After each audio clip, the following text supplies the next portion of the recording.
Senhoras e senhores, ouvintes da Rádio CBN Vale do Iguaçu, muito boa tarde. A Central Brasileira de Notícias Entrevista tem a satisfação de conversar pela primeira vez com duas pessoas abnegadas. A senhora Sueli Seri Martins, presidente da Arlep, que é a Associação de Reabilitação de Lesões Labiopalatais, e o senhor Jackson David Greffling, diretamente beneficiado e grande colaborador e parceiro da Arlep. Meus queridos, sejam muito bem-vindos à CBN Entrevista. É um prazer conversar com vocês. Primeiro nós vamos conversar com a senhora Sueli, que é a presidente da Arlep, que vai nos contar essa bela e linda história da Arlep. Muito boa tarde, seja muito bem-vindo à CBN Entrevista, senhora Sueli. Boa tarde, professora Luiz Vitchuk, meu conterrâneo, meu Patrício. Boa tarde aos ouvintes do CBN, um prazer conversar com vocês pela primeira vez. Prazer tem muito grande em ser convidada para bater um papo com vocês, para conversar com vocês. Tenha certeza que o prazer é todo nosso. Nós temos certeza que a nossa população vai ficar ao par e conhecer este belo trabalho de vocês. Bom, nós temos que começar por essa bela história. Precisamos, senhora Sueli, que a senhora nos conte como é que surgiu a ideia de se criar esta associação. Enfim, nos conta um pouco dessa história maravilhosa que é a Arlep. Por gentileza, fique à vontade. Então, nós tivemos um professor Valmir, que tinha um menino fissurado. Valmir França? Valmir França. Lembro muito bem dele. O filho dele era fissurado. E ele levou esse menino, a primeira viagem que foi feita para Bauru, em 1985. Quando ele levou o menino até Bauru, ele se encantou com o hospital, com o trabalho do Centrinho, e aí ele resolveu criar uma associação aqui, União da Vitória, que foi a associação, essa nossa Arlep, Associação de Reabilitação de Lesões Labiopalatais. Aí a comunidade se reuniu, fizeram várias reuniões, até que fizeram uma assembleia. A primeira assembleia foi feita no dia 22 de fevereiro de 1985. Aí compareceram todas as autoridades, governador, prefeitos, representantes do SESI, representantes do INSS, do Rotary, do Lions, das APPs, da Regional de Saúde, da Secretaria de Saúde. E aí fizeram a primeira assembleia na Secretaria Municipal e criaram a Arlep. Resolveram criar essa associação, dali já saiu a primeira diretoria. O primeiro presidente da Arlep foi o Dr. José Jorge, Júnior, que foi um colaborador assim, até quando ele virou estrelinha. E dali em diante criou-se a Arlep, foi feito o caminho daqui a Bauru com os pacientes. A primeira viagem foi antes ainda de ser criada a Arlep, foi em fevereiro, 10 dias antes de criar a associação. Foram 25 pacientes. Quando chegaram em Bauru, eles foram recepcionados pela Rede Globo, aí passou no Globo Repórter, a turma do União da Vitória, e aí então começou a deslanchar aos pouquinhos a Arlep. Foi o primeiro momento dessa viagem marcante, que há 31 anos isso acontece anualmente, diversas vezes durante o ano. Eu até quero aproveitar, dona Sueli, e gostaria que a senhora nos explicasse como funciona a Arlep e quais são as cidades que são beneficiadas. Porque se fala aqui, União Vitória Porteira, dá a impressão que a Arlep atende apenas as 2 cidades. Mas estou sabendo que são diversas cidades que vocês realmente atendem. Como é que é esse funcionamento e as cidades beneficiadas? Por gentileza. Até antes da pandemia, nós atendíamos todas as cidades do Sulpar, que são 9, e 3 cidades de Santa Catarina: Porto União, Matos Costa, Irinópolis, Poço Preto e Barras. Aí, com a pandemia, começaram a diminuir os pacientes. Uns ficavam com medo, outros, Bauru começou a diminuir o número de cirurgias devido ao contágio. Hoje nós estamos com 74 pacientes ativos. As cirurgias estão sendo, acho que vão começar a ser retomadas a partir do ano que vem, que essa pandemia está terminando, graças a Deus. Então, no momento, nós estamos com poucos pacientes e Bauru não está chamando muita gente. Muitos pacientes têm medo de ir até Bauru. E a gente espera, agora para o ano que vem, contar com Bauru. Inclusive, precisamos contar também com o Hospital do Trabalhador em Curitiba, para continuar com essas cirurgias, né? Chamar os pacientes. Muito bem. Nós sabemos que é uma complexidade, né? Todos os setores do funcionamento, exige dedicação, pessoas abnegadas, e chama a atenção porque eu lembro quando era uma casa de madeira. Hoje a gente passa, Rua Joaquim Távora, é isso, né? Joaquim Távora. Joaquim Távora. Joaquim Távora. A gente passa e vê um prédio muito bonito.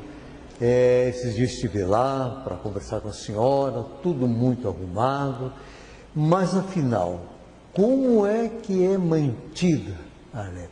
Como é esse funcionamento? São colaboradores, são sócios, a indústria e comércio estão envolvidas, porque eu sei que é um famoso bazar. E o bazar parece que é uma das pontes que mantém exatamente todo esse tratamento sem as famílias desembolsarem qualquer valor. Sim. E a senhora está já várias gestões na presidência e tenho referência que a senhora realmente toca com muito maestria. A sua batuta para conduzir a Arlep é das melhores. E como é que a senhora consegue, através do diálogo, batendo em porta, envolvendo os amigos, os segmentos da sociedade, nos explique para que as pessoas possam entender que elas também poderão ser colaboradores, caso entendam que é justo e correto. Por gentileza. Então, professor, é assim, a nossa sociedade, tanto das 2 cidades como de cidades vizinhas aqui, elas são têm um coração aberto. Então, não é tão sacrificante assim tocar Arlep, porque tudo que a gente precisa, a gente conta com a sociedade. Seja com os industriais, com o comércio. Nós temos sócios colaboradores que estão contribuindo há anos. Nós temos colaboradores doadores que estão quase que diariamente doando produtos bons. Para o nosso bazar, a gente vende por um preço muito bom, porque os doadores, através da Arlep, eles querem ajudar a sociedade, o povo em geral. Então, nós temos essas doações, artigos muito bons, vendemos por um preço razoável, um preço muito bom também, e a sociedade toda colabora. A nossa sociedade está sempre de braços abertos para tudo que a gente precisa. Então, é gratificante tocar Arlep. A Arlep me dá muito mais do que eu dou para a Arlep.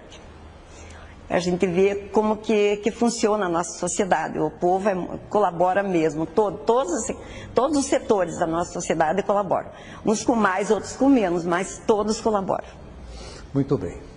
Bom, Silvia, o seu tempo é curto, mas Sim. Eu preciso lhe perguntar em relação do Centrinho de Bauru.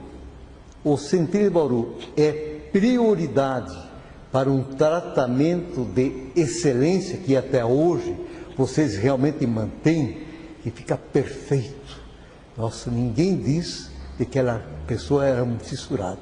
Então, eu quero saber se é prioridade o Centrinho hoje. Sim, é prioridade. O senhor sabe como que nós temos, ainda infelizmente temos preconceito. E o trabalho feito em Bauru, o trabalho na face, é um trabalho perfeito. Eles têm todos os componentes, tudo que eles precisam para uma cirurgia facial ou mesmo interna, eles têm toda essa aparelhagem, toda essa montagem que um outro hospital hoje não consegue ter. Então, nossa prioridade é o Hospital de Bauru. Nós temos referência também do Hospital do Trabalhador, em Curitiba, que é um hospital muito bom. Mas para montar uma carona amiga como nós temos, que já foi montada em Bauru há 30 e tantos anos, é muito difícil. Então, a nossa prioridade é Bauru. Nós temos caminho aberto dentro do hospital, nós já temos local onde as pessoas são, onde a gente acomoda as pessoas, que é um local muito bom. Então, nós temos aquele esquema montado, a cozinheira que vai, o esquema montado e o tratamento em Bauru. O senhor vê uma face de uma criança quando vai e depois que termina o tratamento. Então, é uma coisa, a nossa prioridade é Bauru. E que realmente se mantenha. Sabemos que tem tantos hospitais que também colaboram, mas em termos de excelência, hoje nós temos que realmente admitir que Bauru é a prioridade aqui da Arlep de Porto da Vitória. Afinal, são 14 municípios que vocês atendem. Sim. Isso não é brincadeira. Senhora Sueli Celi Martins, em nome de toda a equipe da CBN, agradecemos sua importante participação e, por gentileza, deixe uma mensagem aos ouvintes da CBN. Através da minha voz, Arlep, quero agradecer a nossa sociedade, toda a nossa comunidade, pela colaboração que nós temos o ano todo, o pessoal vivendo com a gente, cada dia do ano, colaborando conosco, pensando no melhor modo para essas crianças, para essas pessoas que vão para Bauru. Afinal, nós formamos uma grande família, todos os setores da sociedade, das duas cidades, cidades vizinhas. Então, a gente quer deixar o nosso muito obrigada, que Deus dê muita saúde, um ano novo com muita paz, muita saúde para todos nós e que a gente continue sendo uma grande família, com muita paz para nós. Caro colaborador, senhor Jackson, nos conte a sua história de gratidão com a Arlep. Muito boa tarde e seja bem-vindo à CBN Entrevista. Boa tarde, professor Aloísio. Boa tarde aos ouvintes da CBN Vale do Iguaçu. Estou à disposição para qualquer pergunta, para qualquer dúvida em relação à Arlep e principalmente ao preconceito, à exclusão que muitos, como a minha pessoa passou e muitos que eu conheço estão passando nos dias atuais. Muito obrigado. Na verdade, senhor Jackson, nós que agradecemos a sua disponibilidade e a sua superação, a sua transformação para melhor. Parabéns pelo exemplo. O que representa para o senhor e para a sua família esta associação Arlep? Por gentileza, fique à vontade.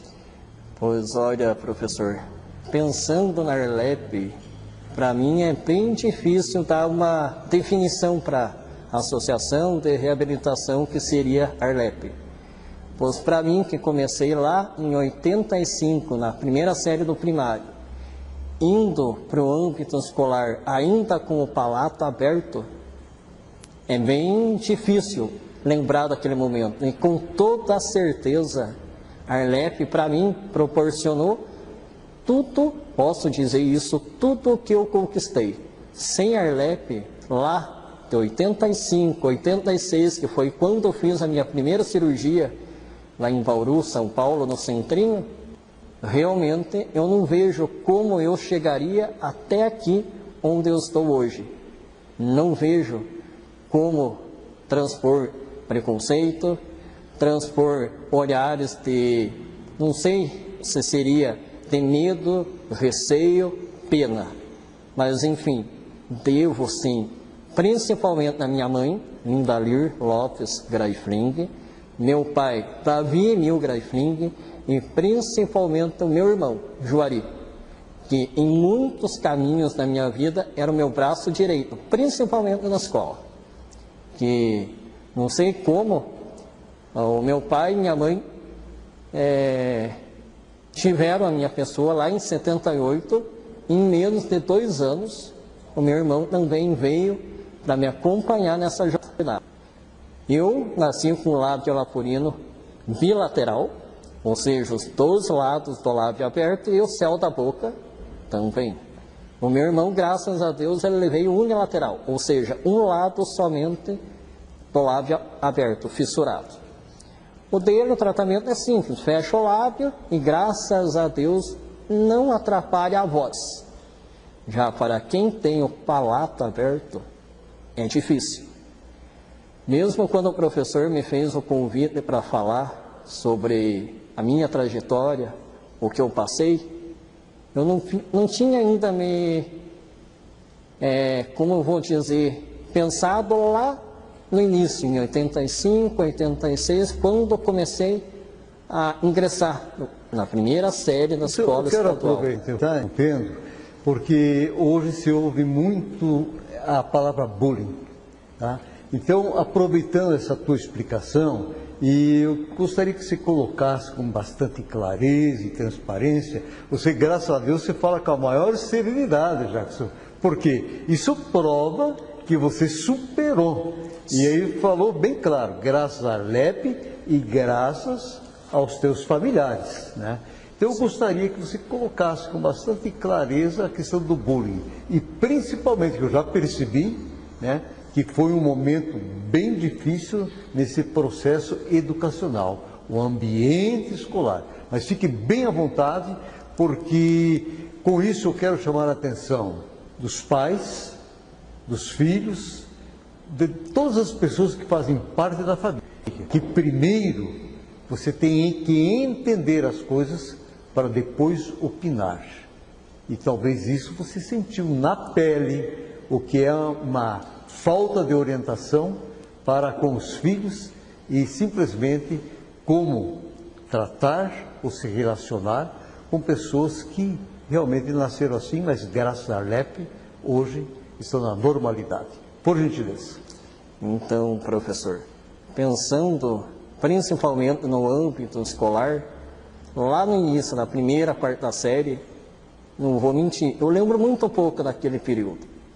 Porque como se defender se a piada é quando você tenta falar. E eu lembro muito bem que naquela época, mal dava para perceber que quem conseguia me compreender era a minha família, meu pai, minha mãe e principalmente o meu irmão. Na escola eu me sentia aquele excluído no cantinho, como se fosse, desculpe o termo que eu vou usar, aquele monte de cachorro que brigou, e aquele cachorrinho que apanhou ficou excluído. Eu sempre fui aquela pessoa excluída. E, graças a Deus, com a estrutura que a minha família me proporcionou, sempre frisando pai, mãe, irmão, realmente eu consegui transpor esse ensino primário e para o ensino fundamental, concluí o médio e, graças a Deus, ainda consegui ser aprovado na antiga Faculdade de Filosofia, Ciências e Letras, num curso de matemática. Mas isso eu devo, a partir do ensino fundamental 2, de 8ª série, muito realmente a professores e diretores, além da minha família.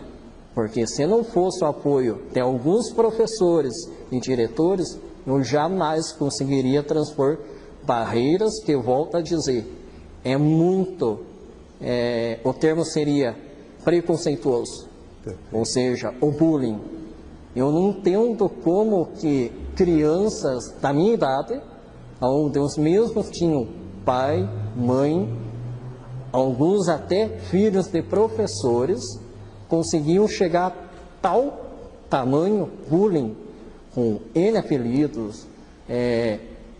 Eu não vou nem entrar no mérito da questão dos palavrões, xingamentos, apelidos, porque não vem ao caso. Tudo para você não aparecer mais na escola. Olha, senhor Jacques, até pessoas que não têm esse tipo de dificuldade em relação à questão da estética, que não aguentam ir à escola. Agora eu imagino a sua persistência, a sua garra, a sua determinação, superando todas as barreiras, um preconceito, o bullying, enfim, algo realmente jocoso diante dos outros. E aí eu quero dizer o seguinte, a importância talvez de alguém abraçar essa questão do preconceito em geral e passar a fazer palestras, mesmo em cursos de formação de professores, mostrar. E você seria uma pessoa hoje que poderia dar um depoimento, tá? Com toda a estrutura, com toda essa garra de superação. Você superou todas as barreiras que foram colocadas por adultos, por crianças ou por pessoas até de idade. Eu quero só dizer a você, parabéns. É assim que se constrói uma sociedade melhor. É assim que se mostra exatamente que o ser humano veio para transformar o mundo para melhor. Olha, eu estou emocionado pelo depoimento que você deu agora. Eu sinceramente não imaginava, Jackson. Você conversou, eu estava devendo há tempo essa entrevista para a Arlepe, a dona Sueli, mas em especial a sua pessoa, porque a gente já havia conversado e, sinceramente, há tempo já devia ter colocado. Me coloco à disposição. Jackson, eu sei que a questão do bullying é terrível até hoje, em todos os sentidos, mas você sentiu na pele o que é a rejeição, o que é a discriminação. Está aí hoje, professor formado, profissional concursado, dando o maior dos exemplos. Olha, estou emocionado. E eu preciso passar para outro questionamento, bem rapidinho, que o nosso tempo é rápido. Quantas cirurgias, senhor Jackson? Olha, professor, pelo que eu andei olhando, na USP, no Centrinho, foram 13. E não terminei. Até há pouco tempo eu não podia fazer a próxima que eu vou fazer. Mas está já agendado para o próximo ano. Eu estou em contato com o Centrinho. E, além das 13, eu fiz a primeira cirurgia para fechar um lado do lábio em Curitiba. E a segunda eu fiz aqui na cidade, no município de Portunhão, no Hospital São Brás. Opa. Então, o total foram 15. 15 cirurgias. 15. Quando eu lembro que eu passei por 15, nem eu acredito. Mas, para chegar ao ponto que cheguei e ainda quero mais, eu faria tudo de novo. Não nego, e já agradeço os elogios do professor, obrigado mesmo. É a verdade, aquilo que a gente vê, o que você realizou e fez, a gente precisa demonstrar que é possível você transformar qualquer situação para uma coisa boa, uma ação maravilhosa. Sim. Bom, você acabou de me falar, eu fiz questionamento para a dona Sueli que o Centrinho é prioridade, com certeza. Você acabou de me falar e através desse processo que você passou.